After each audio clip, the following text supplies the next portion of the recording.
आजची जी press conference घेतली ही आम्हाला कार्डियक अरेस्ट ही सर्वसामान्य लोकांना कळावी म्हणून आम्ही प्रेस कॉन्फरन्स बोलवली होती. तर जनरली लोकांमध्ये एक चुकीचा समज आहे, म्हणजे हार्ट अटॅक आणि कार्डियक अरेस्ट मधला बऱ्याचशा लोकांना फरकच कळत नाही. कार्डियक अरेस्ट हे सडनली घडतं, म्हणजे इन्स्टंटेनियस, म्हणजे एका मिनिटात पेशंट कोलॅप्स होतो आणि पेशंट जागच्या जागी त्याचं सर्क्युलेशन थांबलेलं असतं. वाईल हार्ट अटॅक मध्ये पेशंट हळूहळू कोलॅप्स होतो, त्याला छातीत दुखणं, दम लागणं, बाकीच्या गोष्टी होतात.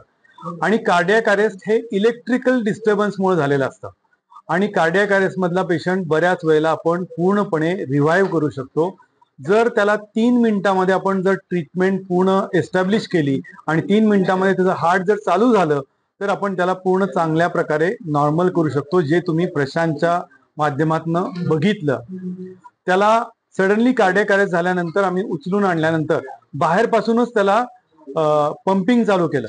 हे पंपिंग करणं खूप महत्वाचं आहे, कारण तुम्ही हृदयाला जेव्हा पंपिंग करतात कृत्रिमरित्या, तेव्हा साधारणपणे हृदयाच्या थ्रस्टपेक्षा 30% थ्रस्ट तुम्ही तयार करू शकतात. आणि ब्रेन डेथ जी कन्सेप्ट आहे ती साधारण 3 मिनिटांनंतर ब्रेन सेल्स डाय व्हायला सुरुवात होते आणि 8 मिनिटापर्यंत त्या पूर्ण होतात.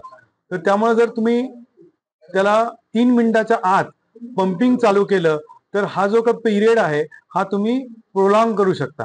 म्हणजे जर तुम्ही कधी रस्त्यावरती किंवा शेजारी पाजारी कधी असा जर एखादा पेशंट पडला तर तुम्ही जर पंपिंग चालू केलं आणि त्याला कृत्रिम श्वासोश्वास दिला तर तुम्ही ब्रेन डेथ होण्याचा जो काही प्रकार आहे तो जास्त वेळपर्यंत प्रोलॉंग करू शकता, की तोपर्यंत त्याला जर कुठल्या तरी हॉस्पिटलमध्ये आणि हॉस्पिटलमध्ये नेताना कंटिन्युअस पंपिंग करणं आणि त्याला श्वास देणं ही प्रक्रिया जर चालू ठेवली तर तुम्ही हा हॉस्पिटलमध्ये पोहोचवल्यानंतर त्याला जर शॉक मिळाला तर तो पेशंट अतिशय नॉर्मल होऊ शकतो. हेच मला या निमित्ताने सांगायचं आहे. आणि आपल्या येणाऱ्या कुंभमेळ्यात असे काही इन्सिडेंट्स घडतील जेव्हा खूप लोक एकत्र जमतील त्यावेळेला जर काही असं झालं तर आपल्या शेजारचा कुणी जर माणूस असा सडनली कोलॅप्स झालेला तुम्ही बघितलात तर मला वाटतं की तुम्ही स्वतः आधी त्याचं एक्झामिन करा. त्याचं पल्स बीपी गेला असेल तर त्याला ताबडतोब कृत्रिम श्वासोश्वास आणि कृत्रिम म्हणजे हार्ट पंपिंग चालू करा आणि जवळच्या हॉस्पिटलमध्ये घेऊन जा आणि तिथे त्याला पुढची ट्रीटमेंट, योग्य ती ट्रीटमेंट जर झाली तर तो पूर्णपणे बरा होऊ शकतो.